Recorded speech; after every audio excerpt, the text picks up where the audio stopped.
Hello, hello, hello. Welcome to your new moon newsletter for January 2021. Today is Monday, January 11th, 2021. And tomorrow is the new moon at 29 degrees of Sagittarius. And this really marks the Vedic New Year.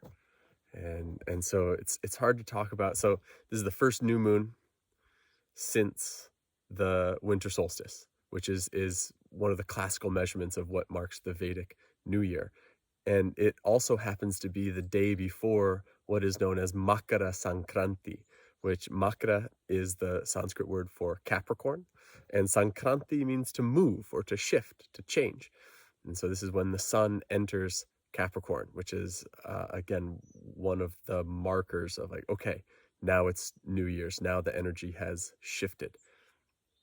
And so it's hard to talk about this without talking about the difference between the Western and Vedic calendars. And so the Western astrological system uses the tropical zodiac, which is really organized according to the four pillars or the four corners of the year, which are the two solstices and the two equinoxes, right? And these are set positions that are governed by the relationship between the sun and the earth, right? And these are the same every year. They're fixed, and so there's these very stable points in our solar year. The Vedic system uses the sidereal zodiac, which is organized according to, yes, the sun and the earth, but also the moon and the more distant stars actually aligning with the zodiac that we're familiar with. And so it's a little bit more movable. Things aren't on the same Gregorian date every year. So that accounts for some of this difference. And so this is where in the Vedic tradition, like, yes, the sun starts its northern course, starts getting closer to the earth, or we start getting closer to the sun on the solstice. One of the ways to think about this is like the top of a roller coaster, right? So the solstice on December 21st is that nadir. It is like the mathematically highest point in to get to the top of a roller coaster, but the actual highest point isn't really when the downward momentum shifts, right? There's this sort of floating moment where you get to the top and you have to go up and over and past it before you really start to feel the drop down. And so this is where in the Vedic tradition, the sun needs to change signs after the zodiac. There needs to be a new moon after the solstice, right? It needs to be this shift. So you go up, you pass that top point. Okay, yeah. And then it takes another moment, the next new moon, this one tomorrow, and then the sun changing signs from Sagittarius into Scorpio as it does on the 13th, on Wednesday. That sort of marks the momentum shift.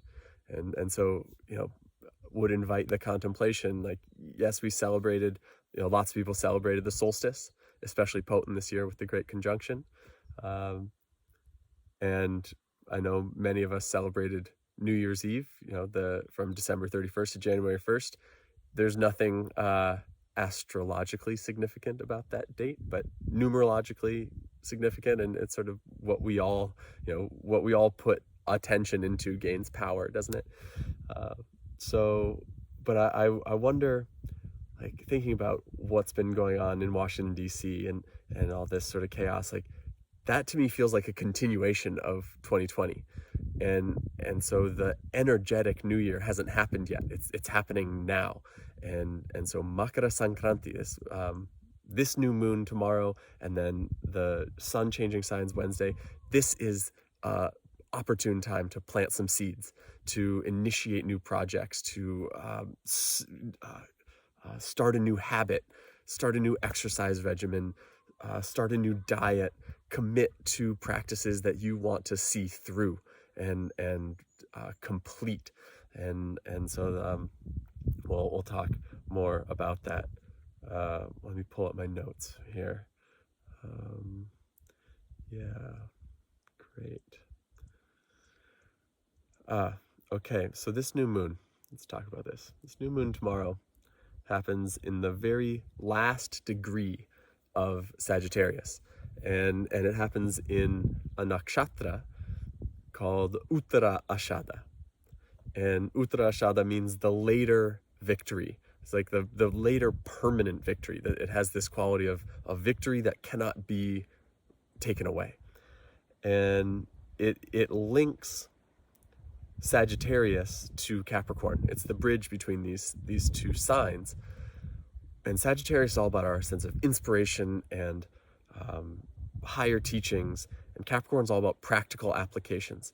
So one of the things that is happening with this new moon is it's the next new moon after the eclipse in Scorpio, right? Middle of December, we had this big total solar eclipse in the sign of Scorpio, which Scorpio is that place of the shadow and the depths of the psyche and dredging up all this intense emotion and things we thought we'd buried long ago coming up to the surface, especially with a total solar eclipse, right? Big feelings and some scary stuff, if you're anything like me, coming up to awareness to be processed and acknowledged. And so we go through Scorpio, go through that shadow realm. Scorpio metaphorically aligns with the dark night of the soul. And so we come through that, and Sagittarius then is the light at the end of the tunnel. Sagittarius connects us to those higher teachings, like, okay, all is not lost. Yes, all things are impermanent. Yes, there's some shadows down there, but there are capital T truths out there that we can connect to. There are these teachings and these teachers that we can trust, and so we get that sense of inspiration back, and we're like, okay, I've been through this hard time, but I'm better for it, and I've learned these lessons, and I've realized these breakthroughs. I actually have greater awareness, greater realization now, and so that's what happens in Sagittarius, and that's all well and good. But it takes the oncoming of Capricorn to put those realizations into practice. Oh, great, you realized something, but there's this Chinese proverb that sticks with me, is to know and not act is not to know. And so we don't actually know anything until we're acting upon it and doing something about it. So that's this oncoming of Capricorn. That's the sun going from it's been through Scorpio, shining a light on the darkness. Then it gets into Sagittarius, where it brings this energy to our inspiration and higher teachings, like, oh yes, this is closer to the truth. What do I actually believe? And now, as the sun enters Capricorn, it's time to do something about it. Make a plan, be specific, take action every day to move the needle on this long-term plan. Capricorn is ruled by Saturn, planet of long-term thinking, Chronos to the Greeks. So that's what is favored right now. And so Uttara Ashada is this nakshatra that links these two. It bridges our sense of inspiration to our practical action, and it is ruled by the 10 Vishvadevas. These are the 10 sort of builder gods in a lot of ways, right? They have names that I won't do the Sanskrit, but they are goodness, truth, willpower, ritual skill, time, desire and lust. Like kama is pleasure, desire, firmness or forbearance, our ancestors, the kurus, abundance or brightness, and the peak of joy. These are the 10 deities that sort of construct the physical world and construct our reality. And so this is according to Cosmic Insights, a really wonderful astrology app that I use every day. And they say this constellation is also associated with Ganesh, the remover of obstacles. So if you're looking to do some sort of new moon ceremony or to honor Makara Sankranti, then Ganesha is a good one to keep at the forefront of your mind and attention and intentions. Okay, so describing people and the qualities associated with Uttara Ashada. They are enduring, invincible, and very patient. They fight for what they believe is right, highly righteous and responsible, with the highest degree of integrity. They practice what they preach, sincere in every way, they cannot lie. Commitment to their ideals makes them very humanitarian. They can be driven like a workaholic, extremely persistent when excited. But if they lose interest, they become lazy, introspective, and will not finish what they started. They have deep powers to penetrate and a quest for spiritual information. They are leaders, very ambitious, which leads them to notoriety. In the latter part of their life, they become more successful and victorious. So there's a point in there that's really, really important. If they lose interest, there's this energy of like invincible, this persistence, this you can keep going and going and going. Unless you lose interest, unless this journey into the depths of the psyche and out into the sense of true inspiration, what really, really matters, has been somehow avoided, distorted. So what you're now putting into action is less than the capital T truth of your life's purpose. It's possible that you'll lose interest and not follow through with it. So that's worth contemplating right now is what have you learned in the last month? What have been the major issues assaulting your attention? And what are you willing to do about it that is practical and that you can see through to the finish? Because the thing that I know about my greatest life lessons is it never gets boring. It is awful sometimes and painful and difficult and embarrassing and all of the things, right? But it's not boring. I do not get bored of it. I want to avoid it, but I have yet to lose interest, is what I'll say about that. So that's the energy of this new moon and this moment in time. And so there's a chicken sitting right next to me. Is what's happening right now. You want to see? Here, look. Yep. Highly evolved dinosaurs.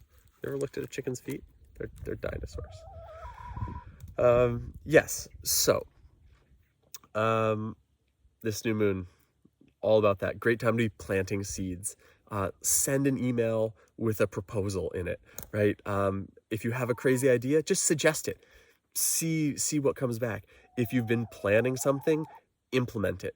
Make a plan. If you've been dreaming about something, make a plan and do something about it, right? Just start. And this is not about grand sort of instantaneous victory. This is about the victory that's earned one day at a time over years, months, years, decades, right? That's the invincible victories that are accomplished. So that's the sort of thing to put into place right now. So being that this is the chart of the new year, we can read the chart of this new moon as the chart for the coming year, right? We can look at the chart as if it were a person and get a sense of what is the energy, what's the expression of this year going to be. And so I'll add the chart right up here, but you can see that there's a horse walking back there, really beautiful horses here. I'm coming to you from Permalab in the southwest region of Portugal. It's a beautiful permaculture project where I'll be for the next couple months. So yeah, let's look at this chart and see what it tells us about what is to come. So the first thing to see is that it is a Virgo ascendant, 0 degrees Virgo, just barely from Leo into Virgo. And this gives a lot of fresh energy and enthusiasm for organization, systems thinking. Getting in. It's a good time to study systems theory. If you're into that sort of thing this year, study your systems theory and figure out how all these interconnected pieces influence each other. Our Virgo people, thank God for our Virgo people, because without them, we would not have sewage draining, we would not have public transport that is anywhere close to on time. All those systems, all those sort of pipelines, and this, if A, then B, all that is very Virgo energy. It's coordination and problem solving. So this fresh entry into Virgo gives a lot of enthusiasm for that sort of thing.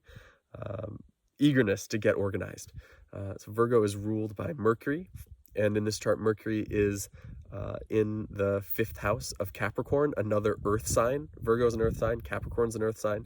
Big focus, very, very earthy energy this year. And we got Rahu in Taurus, Rahu, that north node, driving us in that direction of stability. So the earth signs, very, very prominent this year. Thank goodness. Slowing down, stabilizing. That's what I need. I feel the world would benefit from it as well. So Mercury is forming a Raja Yoga as the ruler of the 1st and the 10th house, placed in the 5th house. That's a powerful Raja Yoga.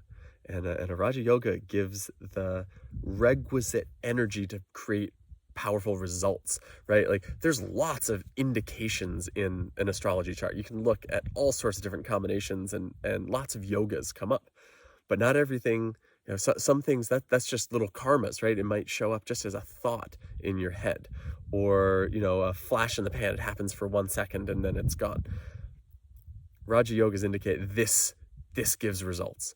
And so this is creative projects. This is the willingness to take on public responsibility for projects that are meant to last, right? All that Capricorn practical application, long-term thinking, all that energy, very, very present in this chart, very much emphasized. Yeah, and as the ruler of the 10th, Mercury is the communicator. So there's this big public works is the energy I see in it. So we have to communicate to the public about these creative projects that are meant to last. That sounds like all of these things can cut both ways, right? And so I am on the side of praying that the big public works projects that get communicated and started this year are of profound benefit for humanity. I think there's an amazing opportunity right now in this chaos, in this tumultuous moment where so much is unsure. Like, when the ground shifts, anything can happen, right? And so if we are aligned with our mission and connected to our sense of purpose, we at least have a greater opportunity to notice the way the winds are blowing and adjust our sails accordingly, and maybe make some sales to get things moving in the right direction, right? It's funny.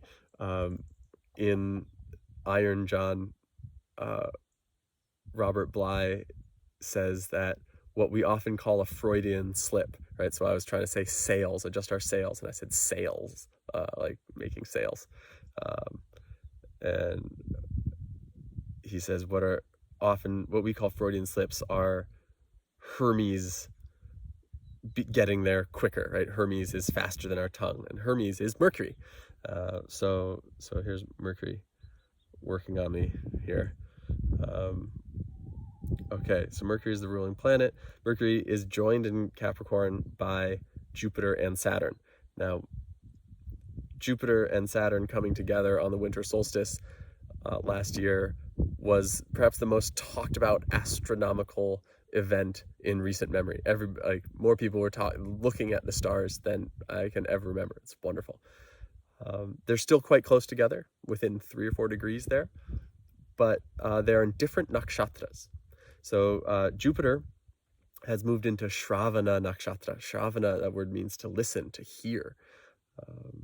And this is a nakshatra ruled by the moon, so Jupiter is debilitated in Capricorn, generally not in good dignity, but Jupiter and the moon are really good friends. Jupiter is exalted in Cancer, which is ruled by the moon. So there's a little bit of relief there. There's a little bit more grace, a little bit more intelligence and comfort for Jupiter to express itself. And Jupiter is in the first pada of this nakshatra. Each nakshatra is divided into 4 steps. So Jupiter is currently in the first step. And the sound associated with that 3-degree portion of the sky is Ju, literally Ju. And so this indicates that there's a little more support for Jupiter within this chart, where Jupiter's generally having a rough time feeling that sense of expansive inspiration Jupiter wants to bring is compressed and is like, Saturn wants to, no, get real. You don't get to get excited about things. You got to be very practical right now. But this placement allows Jupiter to express itself. It's a little more support, a little more emotional validation for grace to come through. And so it's specifically through the word in Shravana, right? So the grace comes through the word, and what we are hearing becomes very important. So if you have a mantra practice, just be very careful of what is the audio content that you are taking in. What are you saying? What are you singing? What are you listening to? What are your podcasts? What's your television consumption? Just want to be very, very mindful about this, because this is where the grace of the Guru is going to reach us if we're listening for it. So yeah, Jupiter is also creating a Raja Yoga as the 4th lord in the 5th. So this is connecting this sort of deep dive into the psyche that we've done, are doing, connects it to our creative projects. Like, okay, we've gone deep within. Now from that place, what do we want to spring forth and create? We know ourselves better now. That should shift what we want to create, how we want to behave outwardly in the world. That's this connection between the 4th and 5th house. And Jupiter is there. They're activating both of those. So we go deep, and then what do we want to give as a result of that? So again, big results. That Raja Yoga gives the power to create results. So your creative projects right now have great energetic support. So if you're, if it's time to take a risk, if it's time to step out, like, oh, I've been doing this thing for a while, but I'm not sure it's ready for public consumption, might be worth taking a risk this year, right? Your own personal timing will vary, and trust yourself in that realm, but err on the side of expression would be my encouragement overall this year. Yeah, and so with that creative expression, that inspiration coming from Jupiter, especially if you're singing, if you enjoy singing, do it more. It's a perfect year to do that. And with that, Saturn brings discipline, right? Saturn is in its own sign of Capricorn, really focused, really disciplined. Saturn Capricorn loves to make a plan and stick to it to the letter, and make multiple plans, so that, okay, at this fork, if it goes this way, there's a whole set of plans for that too. If it goes this way, there's a whole set of plans for that too. So there's this discipline and a seriousness, right? There's just like, this is not a joke. This is big work that needs to be done, and is begging to be done, and is ready to be done. And we just, if we can muster that discipline and connect to that long-term vision, that focus to do a little bit about it every day, there's so many positive results available to us. Again, Saturn re-emphasizes the earth element, activating this Capricorn energy. Big picture, long-term projects that one intends to fully finish. This is not a frivolous time. This is not the sort of thing where you buy a domain name, stay up late talking to friends, come up with a funny business idea and buy the domain name. Is anybody else in that boat? And every year it comes up for renewal. It's like, yeah, I might still do something with that. But yeah, I haven't done anything with it, right? This is not that time. This is the time for that project or that effort that is the core of who you are and what you know needs to be done on earth right now. There's this beautiful poem that I'll share a link to. Basically says, like, what did the gist is, I'm gonna horribly misquote it. Basically, like, it's 3 a.m. and I cannot sleep because I hear the voices of my great great grandchildren asking, what did you do when you knew? When you knew that the oceans were being polluted, that, you know, the landfills, the agriculture, the indigenous people, like, what did you do when you knew? You know, before we know, you know, when we're ignorant, we can only be so culpable, right? But once you came into the awareness of the disastrous impact of global capitalism, for example, right? This ongoing consumption and the havoc it wreaks on our natural environment. What did you do? What did you do about it? This is that moment to take that question so seriously. And again, there's this opportunity, there's support for it. It's not, all is not lost. It, like, but the time is now, right? We're ready. Whether you believe it or not, you are ready to make a move you've never made before based on that knowing. You know somewhere in there what that thing is, and it's time to do something about it. Okay, next slide. All right, yes, Venus. Venus creates yet another Raja Yoga as the ninth lord in the fourth. So this brings, the ninth house is that place of spiritual pursuit, reaching for that capital T truth. Sagittarius is the natural ninth house. So all those qualities we said about Sagittarius, where the light at the end of the tunnel, that sense of big picture inspiration, that's the ninth house. And so Venus is there, and this is Taurus. So these are very practical spiritual pursuits. Rahu is there, sort of giving us this, it's this obsessive desire for stability through spiritual groundedness. It's sort of this awareness that the world is unreliable. Everything is going to change. All material beings will dematerialize at some point. And so that's unstable. But there are these truths that persist, that are more stable, that we can connect to. So what is that for you? And so there's this big encouragement to seek that out and then bring it home and ground it.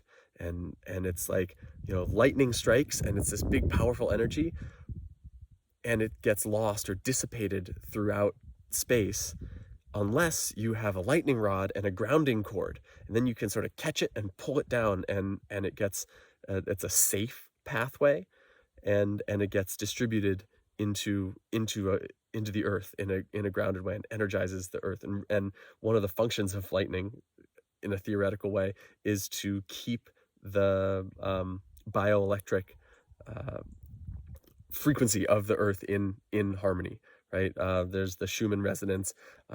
There's a great book called Earthing that speaks to this more eloquently and accurately than I can off the top of my head here. So check that out.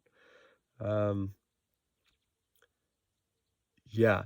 So with this focus on Capricorn energy, Capricorn and Aquarius together are the root chakra of the chart. So this is root chakra time. And this is not the kind of root chakra work that is about raising kundalini, right? And bursting out, exploding out the top of your head. No, opposite. It's about connecting to that source of inspiration. So ninth house, we're sort of looking above and like, give me inspiration, tell me the truth. And it's like what we receive there needs to be pulled down and in and planted in the ground to grow roots and solidify and stabilize in this very practical, earthy way. That's the indication. That's this Venus Raja Yoga, and it's Venus connects it to our desires. That's again your desires, what you want, what you feel passionately about, is a guiding force in this. Again, because if you lose interest in it, it's not going to work. So you have to be passionate about it. You have to love it. You have, on both a spiritual and a human level. You have to really love this project that is asking you to activate it. So yeah, that deep desire, pull it down, ground it, make it practical, make it beautiful. That's what Venus wants from us right now. And then we got Mars in the 8th house of Aries. This brings an impulsive passion, right? So it literally indicates lots of sex. One of the most obvious indicators is also like traumatic injuries to the groin area. So be careful. It's not a joke. Like that's the indicator for this placement, that area of the zodiac. 8th house rules the genitals, and Mars in Aries is impulsive, and ends up with scars. So be careful. So overall, this is a very positively charged chart and gives me a lot of hope and enthusiasm for the year to come. It is very businesslike. There's inspiration and passion, but it's very businesslike. All that Capricorn energy, major theme for the coming year is Capricorn and Aquarius as well. Big focus on these Saturn-ruled signs. So there's this, it's determined, it's focused, long-term thinking, and all that energy concentrated in the 4th and 5th house in this chart. In this chart, it's Sagittarius and Capricorn. It directs that focus deep within, deep into the psyche. Who are we? What are the roots of our individual being? And from those roots, what grows? What do we want to express? What fruit do we want to offer to the world? And so there is the opportunity to discover this source of infinite creativity within. But it's this inside-out process. We go deep within, and then it flows out from us. And may it be so. Okay, that's what I got for you today. And check out vedadave.com/library. There's a couple new blog posts up there with transit lists. So I'm still building out the whole transit list for 2021, but more and more data and analysis I'm just going to add there. I'm just going to keep updating that document so that it becomes a resource. Anytime you're wondering what's happening to me, you can check that document like, oh, Mars change signs, whatever it is, right? And then I also published a list of the dates and locations and signs for every new and full moon this year. So check that out.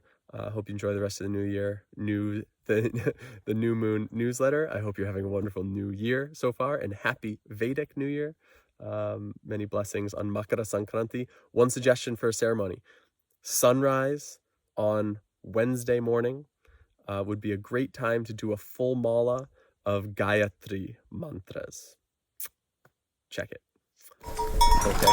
Many blessings. See you soon.